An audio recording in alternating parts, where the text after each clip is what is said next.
Their team can help you design the perfect custom cart that fits your style and needs. For your custom golf cart, visit dynamicdrivesdesign.com today and see your perfect ride. Mark Watson here to tell you a little bit about hardballcreative.com. It's your online promo haven with thousands of ideas on how to promote your company. We're open 24/7, 365. Hardball Creative.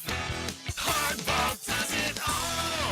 1010XL, presented by Farah and Farah, exclusive injury law firm of the Jacksonville Jaguars. Focused, fueled, fearless, Farah. He's Hacker. Talk about a fried egg. I lasted about 5 minutes out there. I said, to heck with this. I'll do this in the morning. And I don't have any inside information. The lady that did it, she got in there. She made it happen. And he doesn't shy away from opinion. And I do enjoy drinking cold beer at ballparks. So if that makes me a baseball fan, then I'm a diehard baseball fan. It's Hacker After Dark on 1010XL.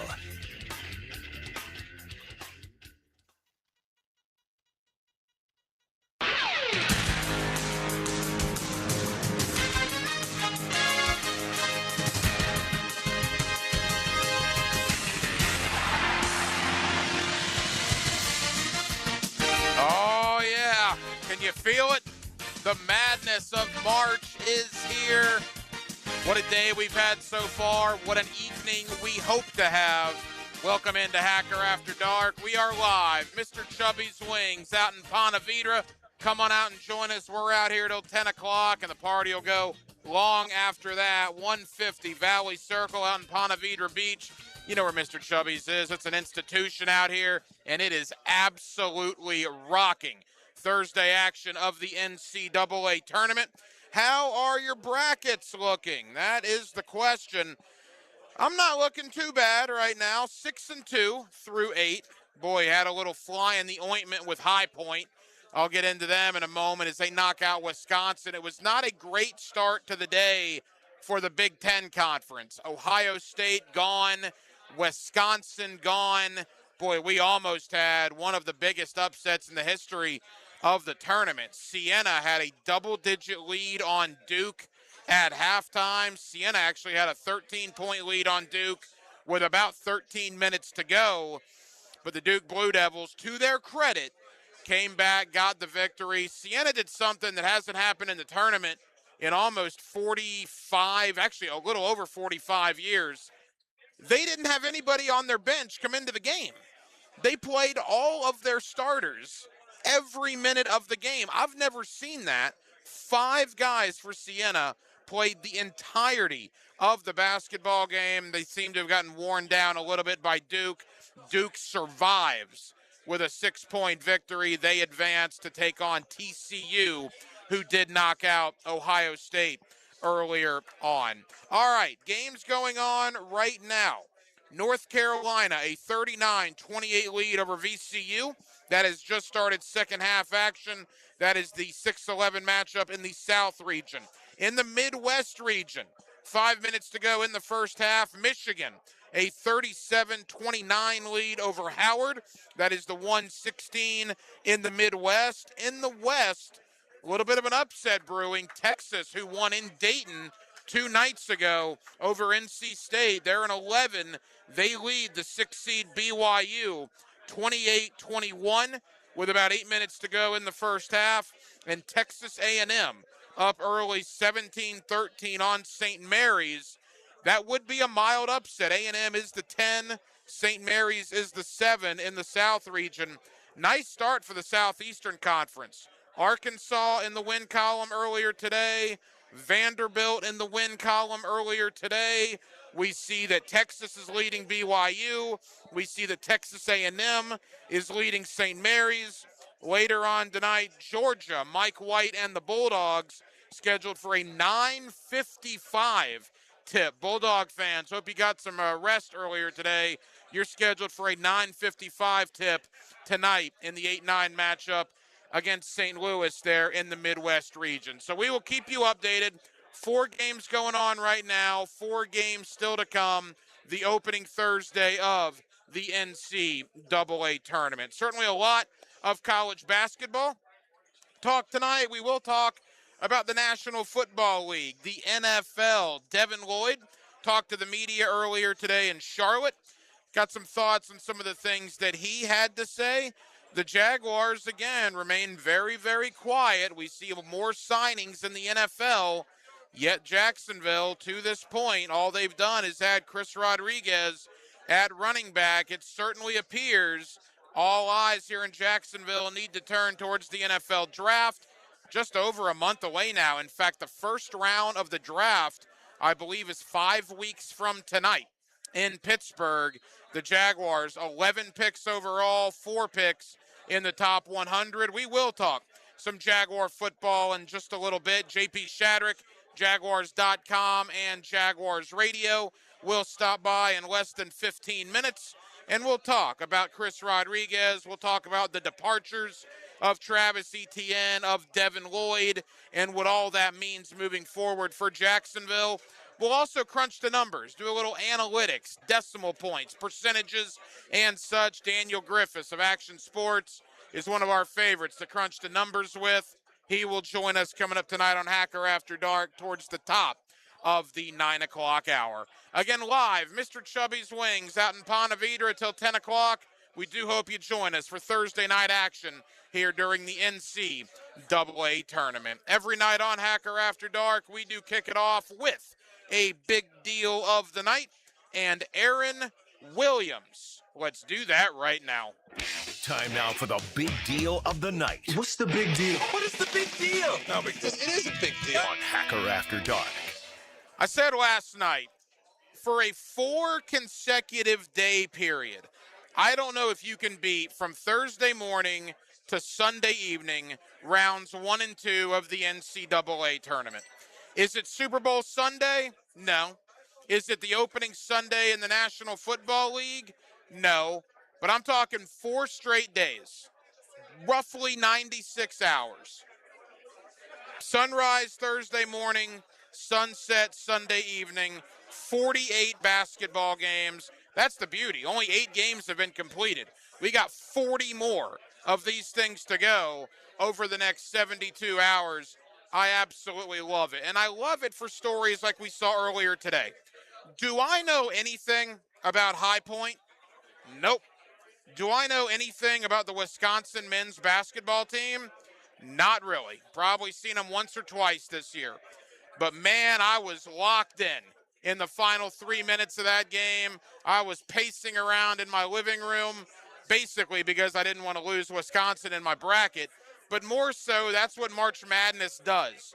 2 teams that I couldn't tell you a lick about had me all in the feels as they were going back and forth earlier this afternoon. High Point gets the win. And I'll tell you this about High Point. I got to get the coach's name for High Point. I'll find that here in a moment. My man was fired up after the game. You know, and I'm guilty of this as well. All right, Miami of Ohio did not play anybody ranked inside the top 50. We talked about that yesterday. That's why they were in the first 4 in Dayton. They didn't play anybody ranked inside the top 50, so they had to go to Dayton. And to their credit, they beat SMU last night. Their reward is a game against Tennessee tomorrow. Well, much like that, High Point came into today winning 22 of their last 23. But they also did not have a win against a team in the top 50, which is why at 31-4 or whatever they were a 12 seed in the NCAA tournament. So after the game, after pulling off a huge upset over the Big Ten's Wisconsin Badgers, you would think the coach would be excited, filled with emotion, and he was filled with emotion. He was letting people have it. He said, look, all I've heard for the last weeks and months on end is that we at High Point don't play anybody and that Miami of Ohio doesn't play anybody. Well, you want to know why that is? Because nobody will play us.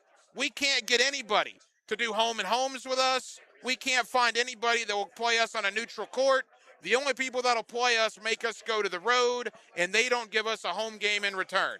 And that's absolute bunk. And he just went on and on and on. And he said, well, we played somebody now, and we just beat Wisconsin. He was fired up. And I love to see that passion, man. Absolutely love to see it. Maybe I've been thinking about this all wrong when it comes to Miami of Ohio. And I guess you could lump High Point into that. Yeah, they didn't play anybody. They don't have wins against anybody in the top 50, which is why Miami of Ohio at 31-1 had to go to Dayton to the first four to earn their way into the NCAA tournament. But maybe it's also the fact of what the High Point coach said, Flynn Clayman. Thank you, Aaron, for that. Flynn Clayman, the coach at High Point. Maybe it's that nobody would play them. Nobody wants to play the mid-majors. What benefit does it do for a Big Ten or an SEC or a Big 12 or an ACC team to play these guys? If you win, you're supposed to. If you lose, it's a big story. So you want to talk about a chip on the shoulder of these mid-majors. You saw it today with High Point. You saw it last night with Miami of Ohio. You know, I sat here last night on Hacker After Dark, and I said, look, I don't think we're going to see a lot of Cinderellas. I think the days of George Mason and VCU and Butler and Florida Atlantic and San Diego State and all these teams that have made these runs, Dunk City with Florida Gulf Coast, I don't think we're going to see a lot of that moving forward in the land of NIL, in the land of the transfer portal. I may have to readjust my thinking on that. Because in the land of NIL, in the land of the portal, these big money teams are taking the best players away from mid-majors. You know what else they're doing? They're making these mid-majors angry. They're putting chips on these mid-majors' shoulders. And you saw that today with High Point doing what they did to Wisconsin. You darn near saw it with Siena. Siena came this close to pulling off one of the biggest upsets in the history of the NCAA tournament. Boy, if Duke would have lost, can you imagine the brackets all over this country? You might as well have started over from scratch. I imagine Duke is in 65, 70% of the over 20 million brackets submitted to ESPN in the Final Four. So Duke survives, but Siena gave them everything they wanted. Wisconsin did not survive. High Point beat them. Vanderbilt survived. McNeese was right there. To Vanderbilt's credit, they did get it done in the final moments. But if the first 8 games of this NCAA tournament has shown us anything, what we need to expect tonight and then again tomorrow, it's, I guess, expect the unexpected. Because these mid-majors that I didn't think would make a big impact in this tournament have already made a big impact in this tournament. Again, the Big Ten took it on the chops earlier. Ohio State is out. Wisconsin is out. It's been a great start for the Southeastern Conference as Vanderbilt has advanced. Boy, Arkansas put a pretty good number on Hawaii. That was one that I thought was interesting. Remember, Arkansas played Sunday in Nashville. They then had to travel across the country to Portland, Oregon. People were complaining that wasn't fair to Arkansas. Well, obviously it didn't bother them too much. They gave Hawaii a pretty good beating earlier on. So now Arkansas is a victory over High Point away from advancing to the Sweet 16. Again, 4 games going on right now. I'll tell you this, too. What did everybody talk about coming into the tournament? Oh, USF, the 11 over the 6 seed Louisville. That was a trendy pick. You know what another trendy pick was? VCU. All the people talking about VCU is going to beat up an injured North Carolina team. Well, North Carolina's up 19 right now on VCU with 15 minutes to go. Michigan only up 10 on Howard as that approaches halftime. Texas still leads BYU by 4. 5 minutes to go in the first half. And a good one brewing between Texas A&M and St. Mary's. Again, the Aggies up 1. 5 minutes to go in the first half. So we will certainly keep you updated all night long out here at Mr. Chubbys Wings in Ponte Vedra. What a crowd out here at Mr. Chubbys Wings. For starters, you walk in and there's TVs everywhere. Absolutely everywhere. So that's awesome. Secondly, the food is terrific. The staff is very accommodating, and there isn't a seat to be had right now. That just goes to show you the quality of service you get out here at Mr. Chubbys. There's a reason why a lot of people have decided to come by on Thursday night. I personally, Max, would like to think they're here for Hacker After Dark. That's what I'm going with right now, although I imagine it probably is the food, the hospitality, and the terrific vibe out here at Mr. Chubbys, and it's been this way all night long. You're the main attraction, Hack. Why wouldn't they? I certainly like to think that, but certainly it was a packed house for Rick Ballou as well, and we're very happy to be here on the Thursday night of the NCAA tournament. We will talk a little Jaguars tonight. Again, JP Shadrick, Jaguars.com and Jaguars Radio will stop by. I haven't had a chance to talk to JP since before the NFL Scouting Combine. So we will talk about the departure of Travis Etienne, the departure of Devin Lloyd. Interesting, I guess, that some Charlotte media talking to Devin Lloyd earlier today, it was announced, or I guess mentioned, that Jacksonville did offer Devin Lloyd some sort of contract before he ultimately chose to go to Carolina. How much that was, I don't know. I don't know if that was reported, but certainly now it appears Jacksonville had some interest in bringing Devin Lloyd back before he ultimately went to Carolina, got $15 million per from the Carolina Panthers. The question I have about Devin Lloyd, we talk about Chris Rodriguez coming in at running back and it being a running back by committee with Bashel Tootin, LaQuint Allen, and Chris Rodriguez in replacing Travis Etienne. Well, is the Devin Lloyd replacement currently on the Jaguar roster? Is it as simple as Ventrell Miller? Is Jack Kaiser going to work into the fold? Is Branson Combs going to work into the fold? Or is the Devin Lloyd replacement somebody Jacksonville is going to draft next month in either round 2 or round 3? Remember, the Jaguars have 4 picks in the top 100. I said this earlier in the week, and I'll stand by it. Jacksonville, I believe, is going to be good in 2026. I'm probably not breaking any news there. But I also feel that Jacksonville, unlike every other team they competed with in the AFC this past year, they lost 2 of their top 5 players from 2025. Outside of Trevor Lawrence, you could argue Travis Etienne was the most impactful offensive weapon the Jaguars had. He's now in New Orleans. Devin Lloyd, you could argue, was the most impactful defensive player the Jaguars had. He's now in Carolina. You look at Kansas City adding Kenneth Walker. You look at Denver adding Jalen Waddle. You look at New England adding Romeo Doubs. You look at Buffalo adding DJ Moore. You look at Houston adding David Montgomery and getting Tank Dell back. You add all these playmakers to all these AFC teams, and yet Jacksonville just kind of standing pat, doing their thing right now. It's got some people a little nervous here. I'm going to put my trust in James Gladstone. I'm going to put my trust in Liam Cohen, the men that went from 4-13 to 13-4 in 1 year's time. But it is going to be interesting to see what they do in the draft. Again, 11 picks in the NFL draft, which is 5 weeks from tonight, round number 1 on Thursday night, April the 23rd. Speaking of the Jaguars, let's get more into the Jacksonville Jaguars with JP Shadrick. You hear him on Jaguars Radio, you see him on Jaguars.com, and JP is always kind enough to join us here on Hacker After Dark. It is a Thursday night in Northeast Florida. We are live, Mr. Chubbys Wings, out in Ponte Vedra, 150 Valley Circle. You know where Mr. Chubbys is, right near Sawgrass. This place was rocking last week for the players, and it is absolutely jam-packed tonight. Delicious food, all the NCAA tournament games on, full bar. Come on out and join us at Mr. Chubbys. We're out here till 10 o'clock in Ponte Vedra, and we're glad you're with us. JP Shadrick, Jaguars.com, next on Hacker After Dark. This is 1010XL. You're gonna love this. More Jaguars, more Gators, and more Jacksonville. 1010XL. Jacksonville is listening.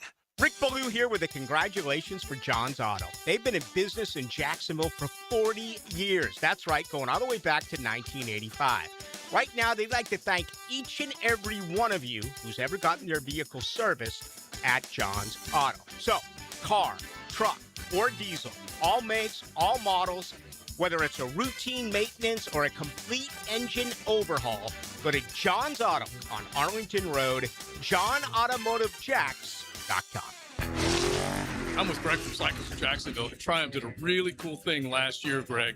They went off-road. What's happening with Triumph? Well, not only did they go off-road, they threw all the chips on the table. Ricky Carmichael personally developed this motorcycle for them. So if you haven't seen the Ricky Carmichael 450, you need to come see it. Also just released some Enduros this year. They've got a full lineup. You're going to love them. Talking Triumph, the latest off-road Cycles of Jacksonville on Atlantic near Regency. Check out cyclesofjacksonville.com. Hey, Hicken here, and I want to tell you about Beaches Dermatology and my doctor, Dr. Metz. I've been going to Dr. Metz for, I don't know how many years, decades. I got the scars to prove it. Listen, Jets, I love the beach. I love to play golf. I love Florida. I love to go to my kids' games in the hot sun all weekend long. Summer's basically here, and the sun will be shining.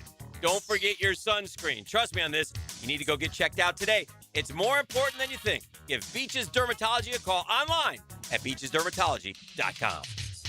All right, Jack, so let's talk about it. Spring cleaning feels great until your drains remind you what they've been holding on to all winter. If your sink's burping, your shower's backing up, or your toilet's hesitating like it's reading a blitz, it's time to call in the pros. Call Duck Duck Rooter. During their spring drain cleaning promotion, get your drains cleaned plus a free camera inspection for just $129. Must have outside clean out, honest pricing, proven experience, no fourth quarter surprises. When you're stuck, call the Duck. That's 904-862-6769 or duckduckrooter.com. And that concludes the Joe C. Jack of All Trades show. Tune in next week where I'll be installing my own French drain. Joe, wake up, man. Hey, John, I must have dozed off. We finished those projects you started. Whoa, my seamless gutters are actually seamless. And they're connected into underground PVC drain lines. And my sprinklers. Wow, look at that coverage. Next time, just call me first, Joe. I will, but I ain't singing that song. Clearwater irrigation and drainage too.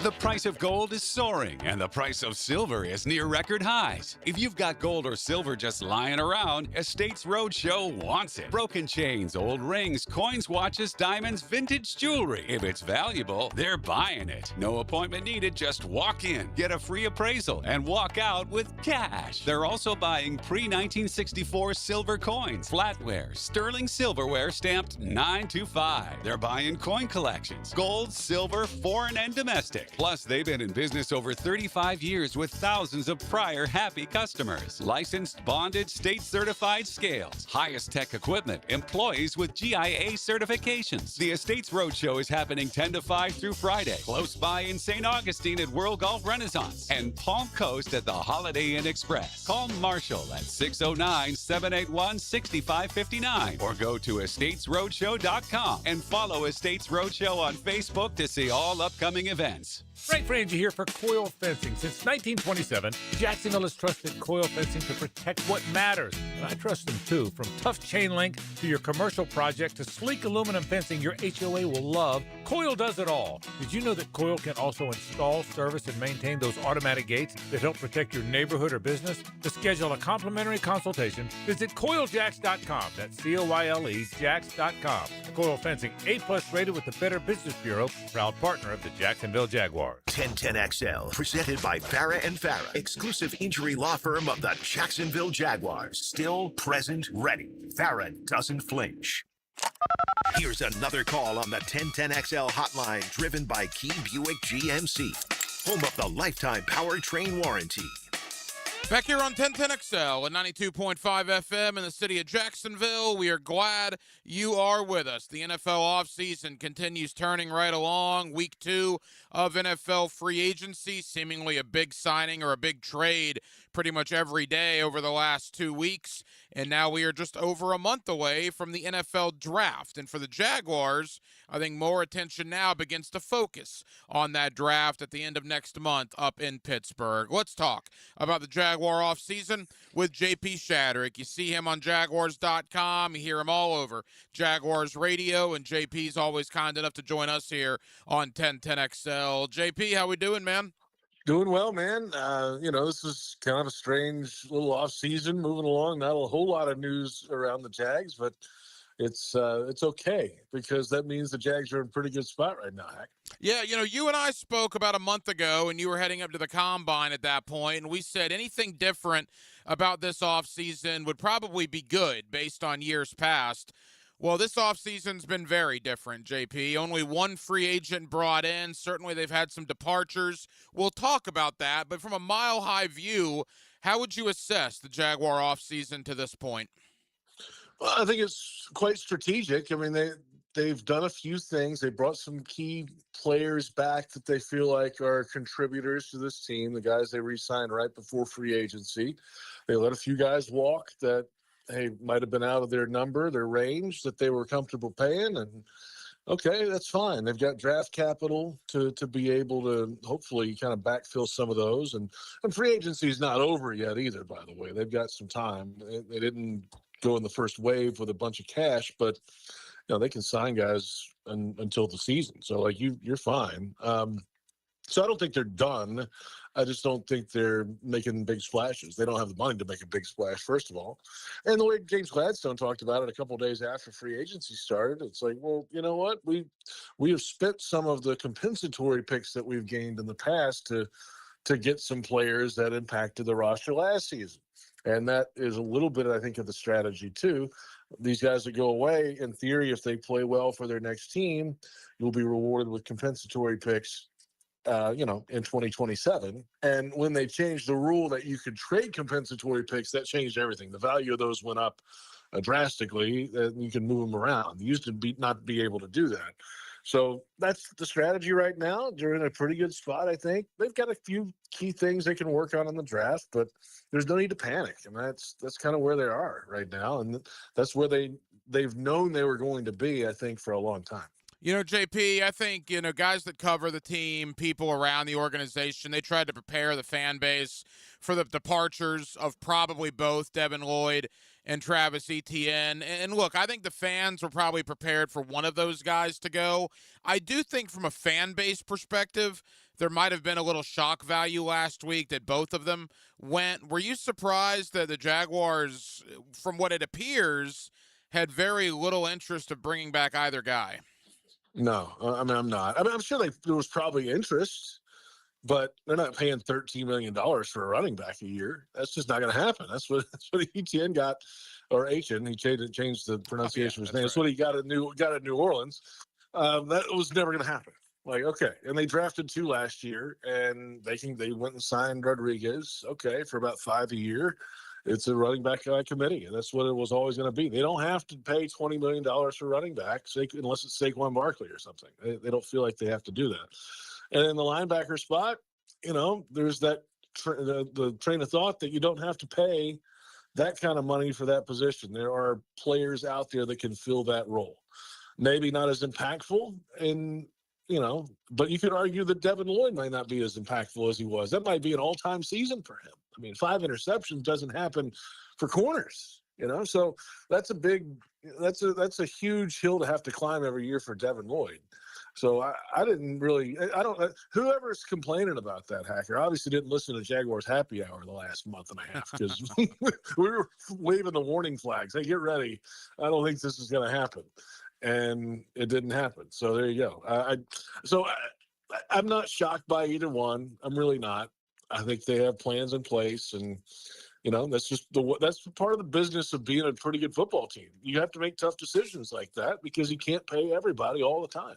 JP Shadrick, Jaguars.com, Jaguars Radio. Yeah, we were singing that tune here on Hacker After Dark as well, kind of preparing people for those departures. One guy that did not leave was Monteric Brown, and you and I talked about him a month ago. That was the guy they re-signed a pretty decent cash. And now all of a sudden, JP, you look in that secondary room, corner in particular, Monteric, Travis Hunter, Jarian Jones, Jordan Lewis. Now, if we assume that Lewis and Hunter will both be back 100%, they're both coming off pretty significant injuries, but if they're back at 100%, that cornerback room looks pretty good entering the year.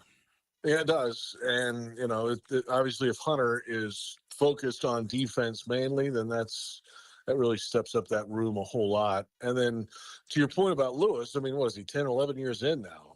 It's tough for a guy that's 10, 11 years in to get healthier moving ahead. So it's something to watch with him, and not saying he won't be back 100%. He won't do everything he's going to do everything in his power to get back and be right, just knowing the way he works. But just got to watch that the next year or so, because that's not going to last forever, and hopefully nothing else like that happens for him, but hopefully he's back and good, because he's huge for that room and the mentality of that room, the way he went about his business every day rubbed off on everybody else. And it was a fantastic free agent signing for this team, because he was valuable even when he wasn't on the field. He was out there on the sideline helping guys during games and practices and doing what he could to help that group. And, Monteric is a great story. Obviously, 7th-round picks don't a lot of times make the team, or they struggle around. They go to a bunch of different teams and practice squads and may not stick. And he stuck through a couple of different iterations of what this team was, leadership and defenses and changes, and he just kept getting better. He got himself in the weight room and was able to compete at a high level last year, and it paid off for him in a big way. So from a 7th-round pick to $11 million a year, that is quite a success story. And let's just keep it, let's hope it keeps rising. I don't think his story's over yet, too. I mean, he's just beginning, and if he can find another level, look out. I mean, this could be a good cornerback room for sure. No, I totally agree. And, regardless of what the thought is about Greg Newsome and Dewey Wingard, I mean, the bottom line is both guys played a decent amount of football down the stretch for the Jaguars last year. You lose both of them as well in free agency. Look, with Newsome, I think you got Braswell. You can probably draft somebody. With Dewey at safety, it might be a little more complicated. You certainly have Eric Murray. You got a couple of young guys, Rayon Lane. We never even saw Caleb Ransall last year. Certainly Antonio Johnson. But with Dewey and Newsome's departure, do they still need to address the secondary, in your opinion? You mentioned one name there I think that they are very high on, and that's Caleb Ransall. I think they have high hopes for what he can be at the back end of this defense. And they did last year, too. He was supposed to be the starting safety. He got hurt in training camp. So he should be back healthy and 100%. And if he is and ready to go, I think they have high hopes for him. So I think they'll probably address it at some point, in the draft. I can see that. But in terms of, Wingard, it wasn't like, I don't know if money was the big issue with that, right? I mean, what did he get, $3 million? Upwards of $4 million, I think, for a 1-year deal out in Arizona. So it's fine. But, I think they had some other things in mind. That some of those guys coming back to backfill that role if he were to leave. They probably had a number in mind for Wingard, because he's a guy that you want around. He's good for the culture and everything that comes with being a Jaguar. But again, they're pretty tight on cap. So you can't really go over a whole lot on that type of player. Not to downplay what he did here. He was a key piece, certainly, on special teams throughout his tenure in the last year or so. But there are guys coming back that should be available to take over some of those roles. And in terms of Newsome, it was just, they tried it. They gave it a shot. They threw a couple draft picks at it. They needed it, and it just didn't work out, So no harm, no foul, and move on to the next one. Yeah, that's the one thing I like about this regime. I look at De'Ami Brown as another example of that. They gave De'Ami decent money, found out pretty quick it wasn't going to work, but instead of force-feeding him out there, they basically pulled the plug. I mean, he was a healthy and active for a couple of games last year. So this regime, unlike some others here, will, if they make a mistake, I guess, they will identify it pretty quickly. Final moments, JP Shadrick, Jaguars.com, Jaguars Radio. JP, quickly to the one guy they did bring in. You brought up Chris Rodriguez earlier. Look, I mean, the bottom line is the guy averaged 4.5 yards a carry last year in Washington. He found the end zone 6 times. He's got familiarity with Liam Cohen. I'm not saying he's going to be an all-pro in 2026, but it is interesting that the familiarity with Cohen, and in talking to people in Washington, they still don't understand why he did not get more attempts rushing the football up there. Well, I mean, they spread it around, and that's probably the idea here, too. They're going to have different skill sets for different running backs, and we know how much they love Tootin and LaQuinn Allen. So, and we know at least what their baseline is now after a season in the NFL. And Tootin, I think they have high hopes for certainly moving ahead. And then, of course, LaQuint is great in the passing game and pass protection and just brings that edge on offense. He's not scared to hit guys in the ribs, pass rushers, and get in their head a little bit if he needs to do that. He doesn't mind being that guy, which is awesome. But you still need a third. And, if there's anything ETN was a fabulous player here, right? But there were moments, I think, between the tackles that left a little bit to be desired.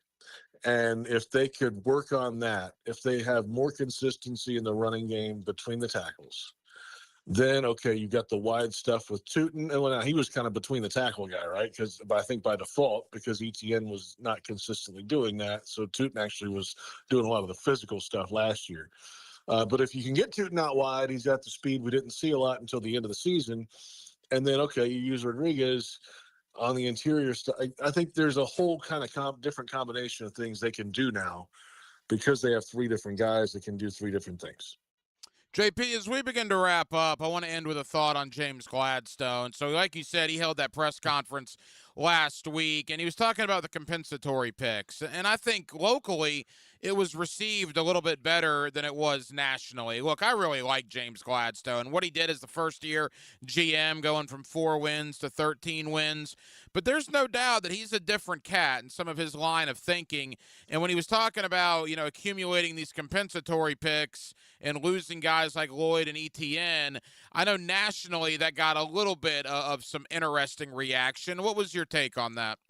Well, all of a sudden we're worried about what the national narrative is. We didn't care about it forever when it was to talk about London and all these other things. Now all of a sudden you're worried because they're talking bad that they didn't sign 2 guys. That just doesn't make any sense. What does it matter? He's the GM. He's making the moves. They won 13 games his first year. I'm going to trust him until they prove otherwise. He did enough. He made enough shrewd moves last year, midseason, after training camp, midseason, to get this team in a position to have a winning year, and then they went on this incredible run after that. So I don't buy the whole national. They have to put that out there because the storyline or these guys are signing for big dollars. Why didn't they do it in Jacksonville? Well, we just talked about why they didn't do it in Jacksonville. So, if you don't want to listen to that national narrative, then that's on you. So, but they have to have something to talk about, and that's where we are. But I'd rather them be talking about the Jaguars in January in the playoffs and hopefully in February than in March. Let's put it that way. 11 draft picks for Jacksonville next month, including 4 in the top 100. We got about 60 seconds left, JP. Looking at the roster right now, boy, it looks like a pretty heavy defensive draft is in order for the Jaguars. Would you agree with that? It seems like that. Interior defensive line priority, I think, to get something done there. You got to kind of backfill the linebacker spot at some point. Maybe the back end of the defense is safe to get another body in there.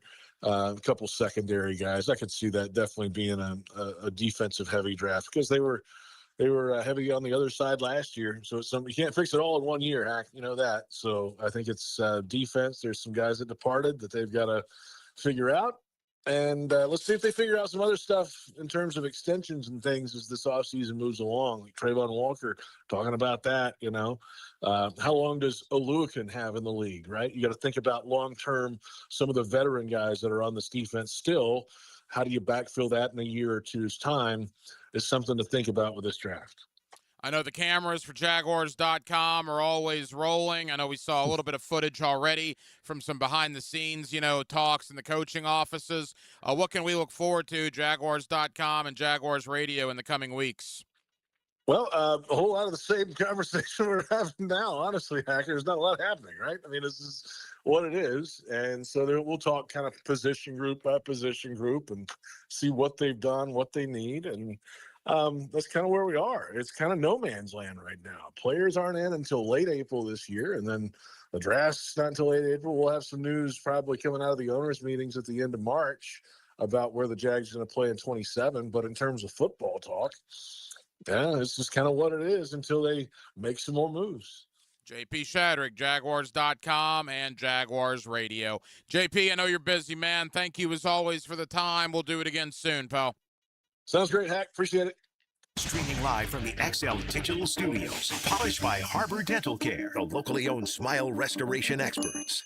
Blue here for the Blue Blue Crab House, located right off of San Jose. It's on Jewington Creek Road. They've been around since 1996. Indoor-outdoor dining. Also, takeout is available at the Blue Crab House. Open 4:30 to 9, Tuesday through Saturday. Sunday, noon until 9. Remember, Tuesday, $2 margaritas. Wednesday, $1 oyster night. How about the blue crabs? How about my personal favorite, the Canadian snow crabs? Whatever it is that you fancy, you get it right there. The Blue Crab House. When it comes to glass, you don't want average. You want flawless. Duval Glass and Mirror has transformed homes and businesses across Jacksonville for over 35 years. Frameless showers that wow. Mirrors cut exactly to your style. Fogged or broken glass replaced. Decorative tabletops. Windows replaced or repaired to stand up to Florida storms. All backed by a 100% guarantee. Visit DuvalGlass.com for your free quote. There's only one name for glass and mirror around these parts. It's Duval!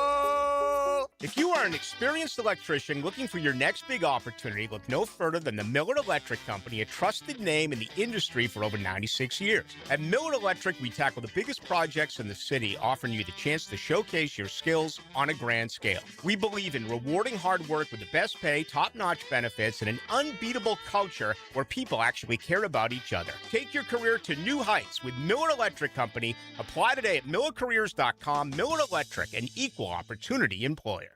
Checkmate.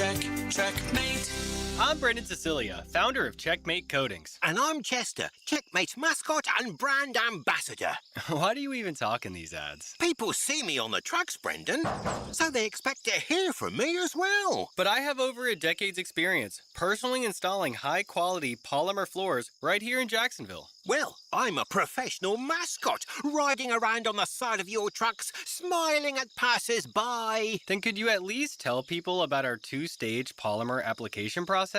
Give your garage the finishing touch with a gorgeous floor that's guaranteed to last? A bit busy posing for selfies, I'm afraid. Years of experience? Check. Adorable mascot? Check. The team you need to make your garage gorgeous? Checkmate! Transforming your floors, making them great. Checkmate. Visit checkmatecoatings.com. That's checkmatecoatings.com. Did you know that an annual coating inspection can extend the life of your building by years? Catching early signs like hairline cracks, fading, and moisture intrusion helps prevent costly repairs down the road and keeps your property looking its best. Our team at Performance Painting helps you stay ahead of maintenance with professional inspections and long-lasting coating solutions. Protect your building, protect your budget. Go to performance-painting.com to schedule a free inspection. Performance Painting, repair, protect, preserve.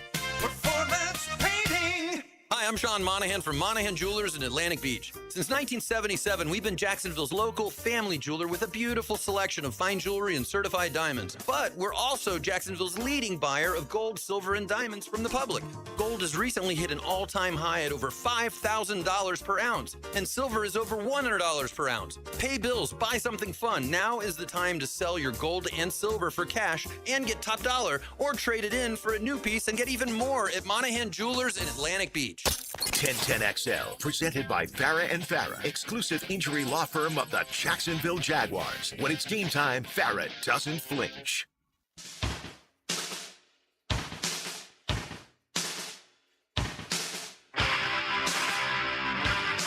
Hacker After Dark on 1010XL. Yes, it is. Live from Mr. Chubbys Wings in Ponte Vedra. Glad you're with us. Round one of the NCAA tournament. Again, can't say enough good thing about Mr. Chubbys Wings. This place is an institution out here, man. It has been around for a long, long time. Every time I come out here, the place is absolutely packed. Why is that? Well, terrific food, great service, TVs everywhere, great staff. What more could you ask for on a night like this, the Thursday night of the NCAA tournament? Of course, we got 4 games going on right now. We got 4 more games tonight that haven't even started yet, and then 16 more games tomorrow, including the Florida Gators, which they will get their NCAA tournament underway just over 24 hours from now against Prairie View. All right, here's where we're at right now. VCU is trying to make a game out of it. 4:20 to go in the second half. North Carolina has dominated this game in the South region, the 6 versus the 11. North Carolina, they're holding on to an 8-point lead. VCU is getting back into it. Will they have enough time? They're down 8 with about 4 and change to go. What is going on in the 116 matchups today? Siena was beating Duke by 11 at the half. Siena was also up 13 on Duke with about 13 minutes to go. Duke came back and did win by 6. And now we have Michigan and Howard, the 116 in the Midwest region. 18 minutes to go. Michigan up 5. 53-48 over Howard as the 16 seeds, certainly giving the 1 seed some indigestion today. How about the Southeastern Conference, too? We already saw Arkansas beat Hawaii. We saw Vanderbilt beat McNeese, so the SEC is 2-0, because as we all know, it just means more in the Southeastern Conference. Well, tonight at halftime, the 11 Texas, who got in by beating NC State in Dayton 2 nights ago, they lead the 6 BYU by 9 at the half. And at halftime in the South, the 10-seed Texas A&M leads the 7-seed St. Mary's by 11. So it's been a great start for the Southeastern Conference. For you Mike White fans, you Georgia Bulldog fans, Georgia will tip off scheduled at about 9:55 tonight. That is the 8-9 matchup in the Midwest against St. Louis. Other games tonight, Penn and Illinois, scheduled for 9:25. Kennesaw State and Gonzaga, scheduled for 10 o'clock. And Idaho, Houston in the South. Of course, Houston, all projections seemingly have Houston and Florida matching up in the Elite Eight. Well, Houston gets their tournament underway against Idaho tonight with a projected start time of 10:10 Eastern. That is your NCAA tournament the way it looks right now. And again, 16 more games tomorrow, including Florida. The Gators trying to repeat as national champions. If you go back to the start of the NCAA tournament, which is back in 1939, now, like UCLA won like 7 titles in a row, so you got to take that into account. Max, let me ask you, any idea how many teams, obviously UCLA is one team, but they won like 7 in a row. How many teams since 1939 have repeat wins as national champions? I know 2 off the top of my head. The Gators 06-07 and Duke in 95, 96-ish. And I just gave you UCLA. UCLA. Did UConn just do it? Okay, so that's 4. And you got to think, you're going back to 1939. I mean, we're talking 87 years. Oof. Virginia, Sarah. I'm going to say, we named 4. I'm going to say 6 total have done it. You're close. 8. 8 have done it. 8 total. And again, that's in 87 years. So the odds are not great for Florida to do it. I will say this, though. You know, you look at the Gators coming into this year's tournament. The last 3 times that Florida won a national championship, and think about that statement for a moment. How many teams have won 1 title, let alone 2, let alone 3? And that's where the Gators are with 3 national championships that have all come basically in the last 2 decades. The last 3 times the Gators have won the national championship, they won the SEC conference tournament. So I'm going to be very interested as a 1 seed tomorrow night as they take on Prairie View and then likely moving on to Sunday to take on either Iowa or Clemson, how they're going to respond to that loss to Vanderbilt. We always talk about momentum this time of year. We talk about playing your best basketball this time of year. Well, clearly, last week at the SEC tournament, the Florida Gators did not play their best basketball. They survived Kentucky on Friday in a game that they weren't any good in, but they just won because Kentucky was just dead tired after playing 3 games in 3 days. And then they got boat raced by Vanderbilt. Vanderbilt physically whipped them on Saturday. So if you're Florida, how are you going to respond from that? Are you going to take your beating, learn from it, and go? Are you going to say, woe is me? Look, I think they could probably beat Prairie View with their eyes closed tomorrow night. I'm not saying they're going to lose tomorrow. But if you play, say, Iowa on Sunday, my concern about Iowa, talking to people that cover the Big Ten, I haven't watched a lick of Iowa basketball, but I've talked to people this week that have. Iowa wants that game to be 60-55. Iowa is going to slow it down, methodical, take 30 seconds off the shot clock. They want as few possessions as possible. They want to muck it up. They want it to be as boring as humanly possible. Iowa would love for that game to be 53-52 with a minute to go. And that can be a frustrating deal playing a team like that.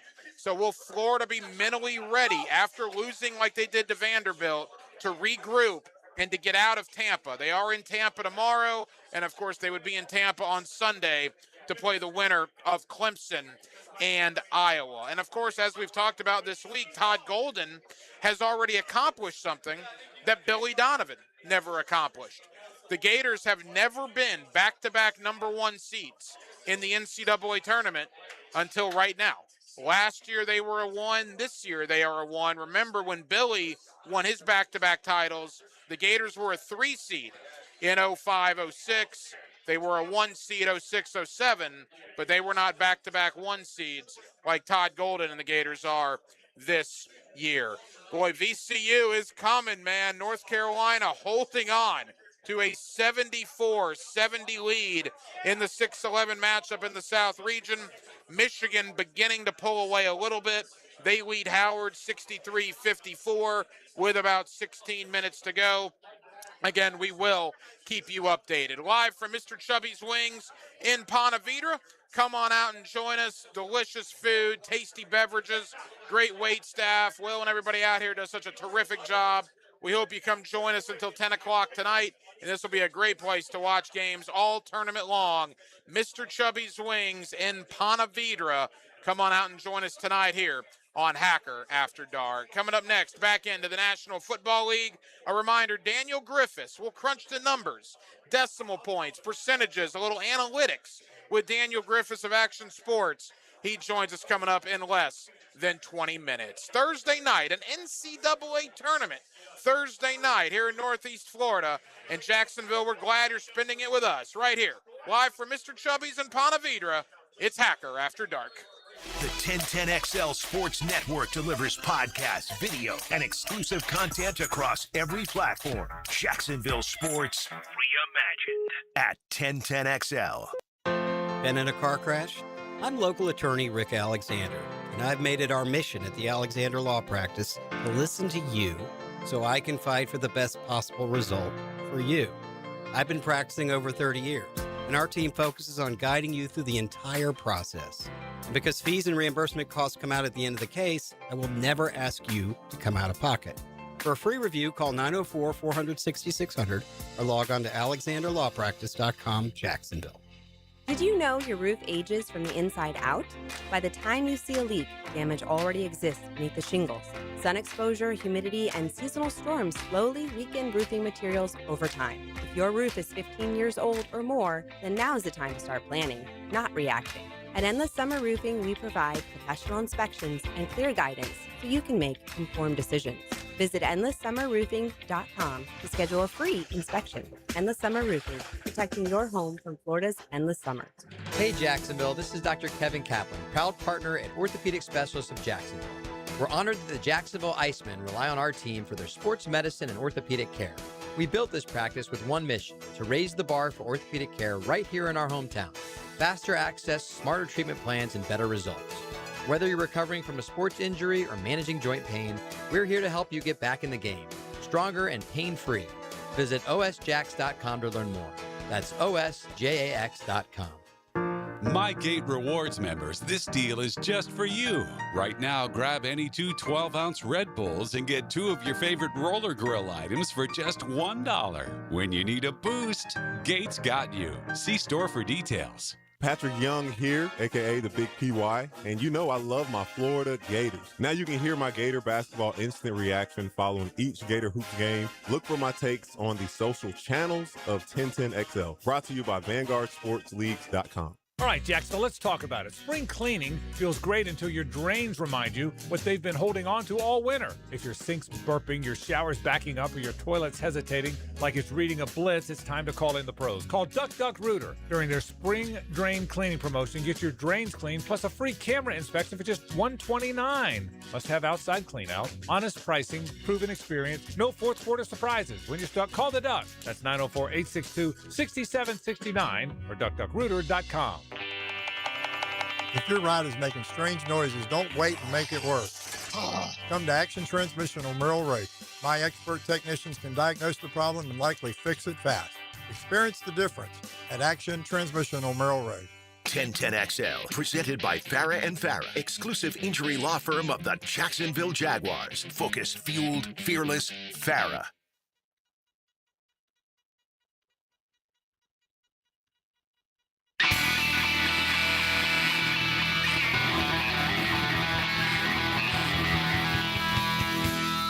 This is Hacker After Dark on 1010XL.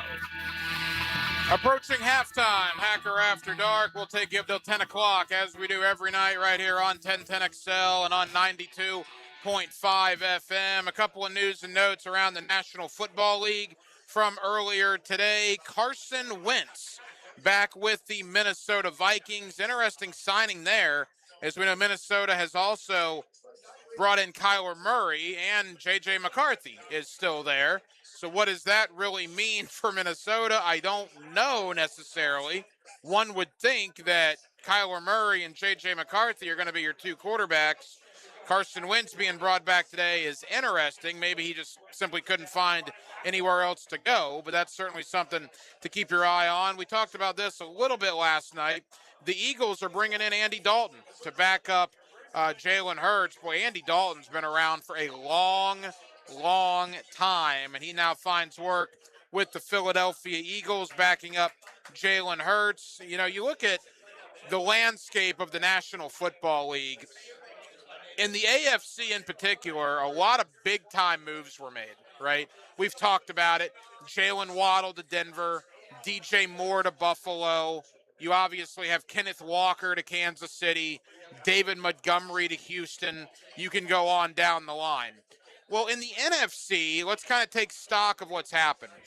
The defending world champions, I mean, the Seattle Seahawks won the world championship a month and a half ago, right? A little, not even that long, like a month, 5 weeks ago, 5.5 weeks ago. You look at Kenneth Walker being gone. Their safety, Kobe Bryant's gone. A couple other defensive starters are gone. Seattle has absolutely been damaged by free agency. You look at what San Francisco has done by bringing in Mike Evans to go with George Kittle, to go with Ricky Pearsall, and obviously go with Christian McCaffrey, among all their other weapons out there. I love the fit of Mike Evans in San Francisco. The LA Rams, who go out and get both of the Kansas City Chiefs starting cornerbacks. They went out and got both of them. They trade for McDuffie. They bring in the other one, so both Chief corners are now going to be in the LA Rams secondary. Just goes to show you, the NFC West was the best division in football last year, and there is nothing that has transpired that makes me think anything different is going to happen in 2026. Because those three teams, all of which made the playoffs, the Rams, the Seahawks, and the 49ers, well, the Rams got better, the 49ers got better, and I'm going to give the Seahawks the benefit of the doubt because they are the defending world champion. Now you look at some other things that have gone on in the NFC in particular. Washington has signed a bunch of people. They're going to be interesting to me. You know, De'Ami Brown, former Jaguar, is one of many guys that have gone to Washington this free agency period. Remember, the Commanders were in the NFC Championship game at the end of the 2024 season. But then Jaden Daniels got hurt. They just fell on their face in 2025. Were one of the biggest disappointments. I'm going to be fascinated to see if the Commanders are more the team we saw at the end of 2024 or more the team we saw in 2025. Dallas will be in the mix. I like some of the things they've done, including bringing in Rashawn Gary. You know, you look at the New York Giants. They're pretty excited with John Harbaugh being their brand new head coach. Will that translate to more wins? Well, it can't be any worse. You bring in a guy with a Super Bowl pedigree as your head coach. There's got to be some level of excitement with the New York Giants, and we know Philadelphia is going to be Philadelphia. But will A.J. Brown be on the Philadelphia Eagles? That is the question. Max, you're an Eagle fan. There's all sorts of rumors about A.J. Brown. Do you think come September, when the season starts, that A.J. Brown will still be in a green Philadelphia Eagle uniform? Yes, I do. Without hesitation? I do.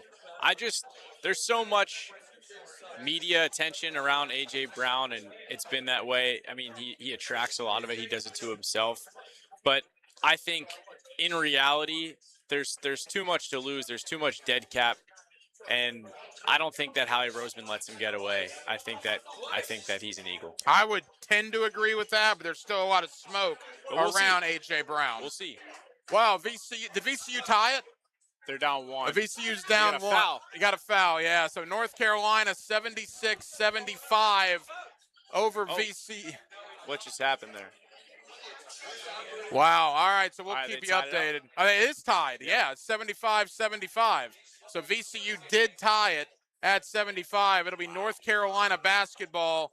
I think they can hold for the final shot. We'll see what happens. You have VCU advancing out of this? Yes, sir. I got North Carolina, so we're mano-a-mano on this one. Timeout on the floor. Again, this is in the Gator region. This is the South region, the 6 versus the 11 with North Carolina and VCU. I don't know what on earth happened. North Carolina was beating VCU by 16 points not all that long ago, and VCU has come storming back to tie this game with under 30 seconds to go. Quickly back into the National Football League. I guess my point in all this is the AFC has made a lot of splash moves, right? Jalen Waddle to Denver, DJ Moore to Buffalo. You talk about David Montgomery to Houston, Kenneth Walker to Kansas City, Romeo Doubs to New England. Really good moves. Maybe not the splashy moves in the NFC, but I do like what Washington's done. I like the coach that the New York Giants brought in. I love pretty much everything that's going on out in the NFC West. And in the NFC South and the NFC North, I still think the NFC North is going to be Detroit and Green Bay battling it out, with all due respect to Minnesota. Chicago, we'll see. They did lose a couple of pieces, including DJ Moore. And then in the NFC South, I kind of like what the Saints have done. I love ETN going there. I like Tyler Shough at quarterback. I think New Orleans is building something kind of nice there on the Bayou. They could be a surprise team. North Carolina has just turned the ball over, so VCU is going to have a chance to win it. Where are we at? 7 seconds to go in the South region, the 6 versus the 11. We 2.4. Or is it 2.4? 2.4, Oh, yep. 2.4 to go. All right. They will have a chance to win it. 2.5 seconds left. VCU basketball, timeout on the floor as VCU has come storming back to tie this game. All right, they're in a timeout right now. Aaron, should we keep it here? Yeah, we're going to keep it here. I'm going to make an executive decision. Hopefully this doesn't take... March. It's March. Hopefully this doesn't take 15 minutes. I don't need them to go to the monitor 17 times here to review this and review that. We are at a timeout on the floor. This is what March is all about, man. This is it. I mean, like I said earlier, when High Point and Wisconsin, 2 teams that I had not watched the entire year, but those last 3 minutes were riveting stuff, man. And for High Point to win that game, here's another one. I've watched North Carolina. I'm going to go out on a limb and say you and I have watched a combined 0 minutes of VCU. You're correct on that. Yeah, we're totally into this game with 2.5 seconds to go in a tie ball game. Of course, got you on the edge of your seat. This afternoon, that Wisconsin High Point game, that first really close March game to bring you back into March Madness, there's nothing like it. I mean, it brings you in, you're like, wow. And truthfully, the tournament got off to a great start with Ohio State TCU. It did. That was a great game. Great game. First game of the tournament. And I lost the team. Phenomenal game. I was my perfect bracket was gone at 2:30 in the afternoon when Ohio State lost. All right, VCU with a chance to win it. We got 2.5 seconds to go. Now they're got to inbound the ball a decently away from their basket. I mean, they're probably 75 feet away. They got to take it out of bounds on their end of the court. Yeah, so 2.5 seconds to go. VCU to inbound. Are we going to have a March moment? Are we going to have some onions here, or are we heading to overtime? North Carolina intercepted it for the win. North Carolina. Oh, no. Holy moly. North Carolina intercepted the inbounds. Wow. They had a ball in the air to win it, and it comes up off the rim. We are going to overtime in the South region. North Carolina and VCU tied 75 apiece. Overtime in the first round of the NCAA tournament. March Madness, absolutely love it. I also love the National Football League, and when it comes to crunching the numbers, a little analytics, decimal points, percentages. Our guy is Daniel Griffiths of Action Sports. Let's talk about what the Jaguars have done this offseason. Let's look ahead to what they will do next month in the NFL Draft. And let's look at it from an analytics point of view. Daniel Griffiths joins us next on a Thursday night here in Northeast Florida, live from Mr. Chubbys Wings in Ponte Vedra. Man, the crowd out here is rocking. It is 9 o'clock, but it is still a rocking crowd. Excited to be out here and excited to be out here with you on 1010XL and 92.5 FM. What the hell's going on out here? Where passion and fundamentals meet. What we're trying to get is a seal here and a seal here and try to run this play in the alley. 1010XL, Jacksonville Sports Radio. Budweiser reminds us to drink wiser, like hydrating between beers. It keeps the fun going longer, and it's a commitment to responsibility. Remember, good times are ahead, so no need to overdo it. Know when to say when, and always designate a driver. Hey, Jacksonville DDH. Dreamfinders Danny Hicken here with the scoop from Dreamfinders Homes, your National Builder of the Year. We've got first-year interest rates as low as 2.99% in homes in 20-plus communities throughout Northeast Florida. If you're house hunting, make sure your first pick Dreamfinders Homes, the proud official home builder of the PGA Tour, the Florida Gators, and your Jacksonville Jaguars. Visit dfhsalesevent.com today and tell them Dreamfinders Danny sent you. When Cinderella gets dressed up for the big dance. For the win. And he hit it! Follow the madness and listen for live tournament updates on 1010XL. Prepared by Fleming Island Center for Clinical Research. Rick Ballou for Coy Dental. That's right, Carlson Dental is now Coy Dental. Dr. Lee has been practicing there for 9 years, has purchased the company. The Coy Dental team still has the same great dentists and staff. And remember, if you get nervous visiting a dentist, don't. There's never a problem at Coy Dental. With light sedation for cleaning, then deep sedation for all your restorative needs. Coy Dental, located in Bartram Park. Home of the Jaguars. WJXL AM Jacksonville Beach. WJXL FM Jacksonville Beach. I'm with Greg from Cycles of Jacksonville, and Triumph is a known name when it comes to beautiful rides on the road. What is the latest from Triumph? Well, if you didn't come, we had an unleashing at the dealership last week. We saw 6 new models from Triumph, anything from 400 cc's to 1200 cc's. If you're looking at a bike, you got to look at the new Triumphs. Experienced riders will love it. And the inexperienced will love it. We've got something for everybody in the Triumph lineup. Great, great motorcycles. Showroom waiting for you. Triumph. Find them at Cycles of Jacksonville on Atlantic, near Regency.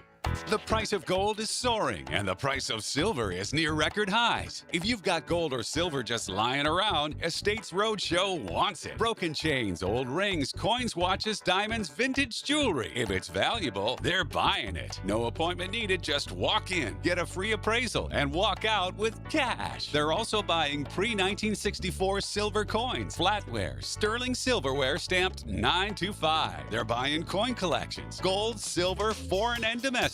Plus, they've been in business over 35 years with thousands of prior happy customers. Licensed, bonded, state-certified scales, highest tech equipment, employees with GIA certifications. The Estates Roadshow is happening 10 to 5 through Friday, close by in St. Augustine at World Golf Renaissance and Palm Coast at the Holiday Inn Express. Call Marshall at 609-781-6559 or go to estatesroadshow.com and follow Estates Roadshow on Facebook to see all upcoming events.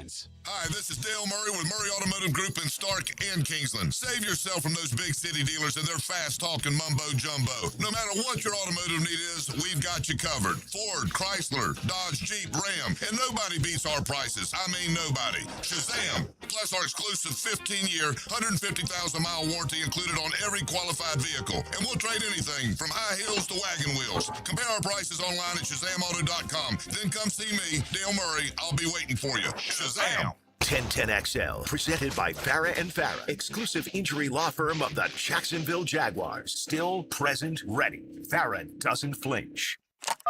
Here's another call on the 1010XL hotline, driven by Key Buick GMC, home of the lifetime powertrain warranty.